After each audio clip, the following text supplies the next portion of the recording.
Hi, I'm Rebecca and I'm the founder of White Barn Therapy. In today's video, I'll be sharing with you the basic process of therapy. Before I begin, there are two things I want to cover.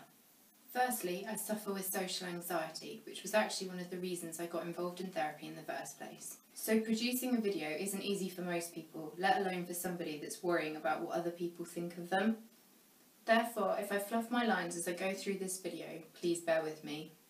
In addition, I've got some notes written down underneath the screen, so if I look down from time to time while I'm filming this, then I apologise. Secondly, there seems to be quite a lot of confusion about the term counselling versus therapy, so for the purpose of this video, they mean the same thing. There seem to be a lot of myths surrounding therapy, which is sad because I actually think they stop people from going. This video is about dispelling those myths and giving you the truth. During this video, I'm going to focus on three things. Firstly, training so that you understand if your therapist is adequately qualified or not. Secondly, the foundations of counselling. And thirdly, a term called the core conditions, which by the end of this film you should have a full understanding of. This film will be great for anyone considering having therapy, students that are currently studying the core conditions, and possibly even people that are considering a career in therapy. With regards to training, there are currently two routes a person can take. If someone fast tracks their training through therapy, it means that they have done e-learning courses or weekend workshops. Basically, they've tried to become a therapist very quickly over a short amount of time. Whereas if someone takes the long road, it means they've probably studied a diploma. This is approximately 4 years worth of training, which equates to 480 classroom hours. They'll have produced 2 portfolios, which comprise of in the region of 60 essays at 1,000 words each, and they will have done a minimum of 100 client hours, where they work voluntarily, one-on-one, with people in a realistic counselling setting. As I'm sure you can imagine, people that take the long road tend to make the better therapists, because during that time they have explored so much more than is possibly achievable if you take the fast track. I therefore think that when you're considering booking in with a particular therapist, it's totally acceptable to talk to them about their training. Most therapists that have taken the long road are happy to promote the fact that they've done so, and therefore openly talk about the fact that they have qualifications and want to share that information with you. People often say things like, how can sitting and talking to a total stranger help me with my problems? What I think is interesting to share with you is what actually happens during that 4-year training period. In a nutshell, there are 4 key areas that we learn about. Firstly, ourselves. That might sound silly, but it's integral to the process.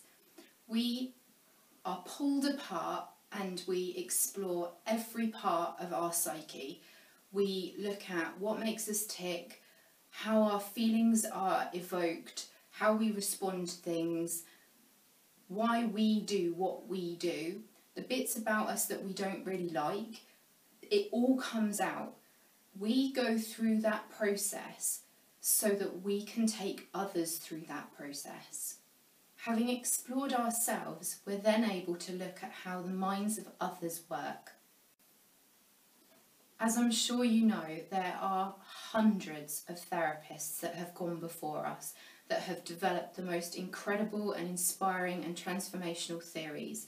So as a student, we look at those theories, we look at the tests that were carried out, we look at the validity of the concepts that they created, and we decide whether or not they fit for us as therapists.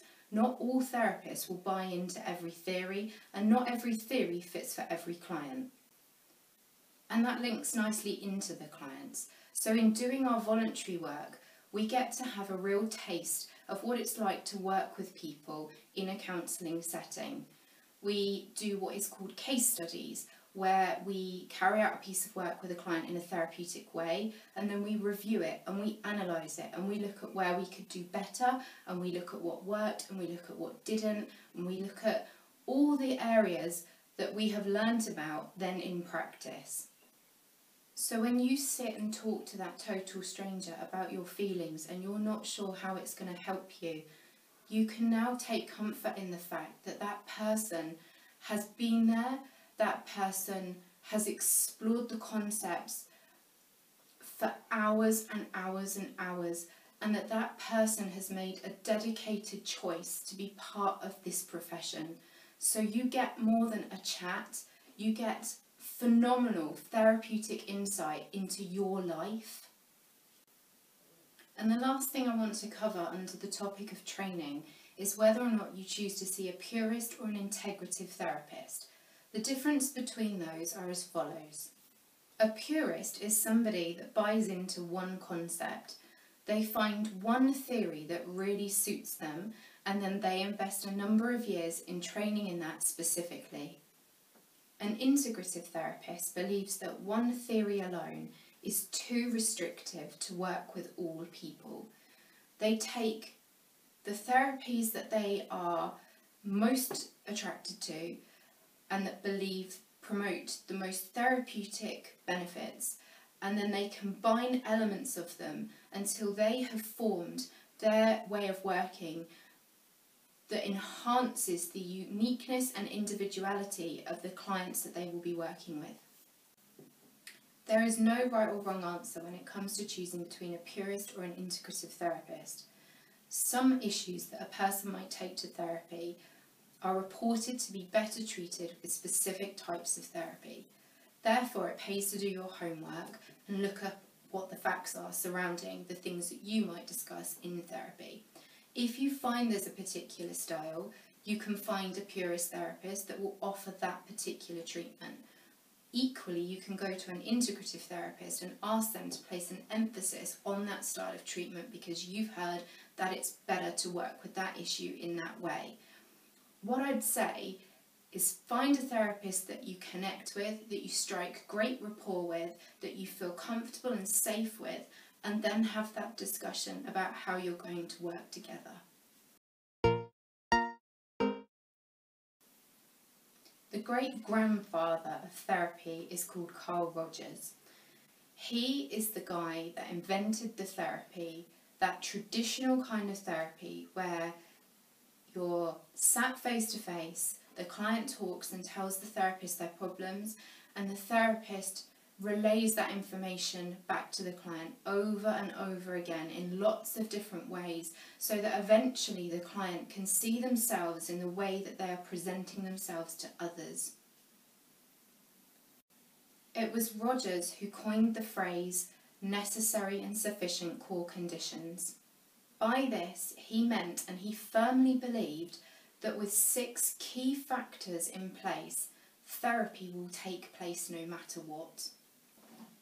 One of the key things I want you to take away from this video is the importance of the core conditions. If you find a therapist that subscribes to the concept of the core conditions, then you're onto a winner. It underpins everything that a good therapist believes in. So, where in Brownies and Scouts you make a promise, this is the equivalent of that for therapists. If a therapist maintains their core conditions throughout every session, you really honestly cannot go far wrong. So once again, my advice to you would be have that discussion during your assessment process. Ask your therapist what their feelings are around these words and terms and phrases that I'm using, because in that assessment you're interviewing them as much as they're interviewing you, and if you find a therapist that rejects the concept of the core conditions, I would really suggest you think twice about working with them. So this is what this video is really about. It's about sharing with you what those core conditions truly are, so that when you book in with a therapist, you know whether you've got a good one or a not so good one in order to keep you safe. The first condition is called psychological contact. This means that both you and the therapist are engaging in the process. So, for you, it means that you are going with an open mind, that you are going off your own accord, that you want to try this out. And from the therapist's point of view, it means that they are paying attention, that they haven't got their head filled full of other information, that they're not preoccupied, that that hour that they're going to spend with you is totally devoted to you. The second condition is called client incongruence. This means that you will have some kind of problem or dilemma or situation that you can't manage on your own. There's no point you coming to therapy if you feel A-OK and everything is rosy and that you're completely on top of life. What would you talk about? The idea behind this is that you need some level of support in some area of your life. The third core condition is therapist congruence. This means that your therapist will be real and honest with you. They won't just say what you want to hear. They'll say what needs to be said. They'll pick up on patterns, they will explore information, they'll detect feelings, they'll explore your implied reactions to things. They will talk to you about things that are real so that you can really make a change. The fourth condition is therapist UPR, or unconditional positive regard, and this is one of my personal favourites. To give someone UPR means to accept them no matter what. A therapist using UPR will never judge and never discriminate against you.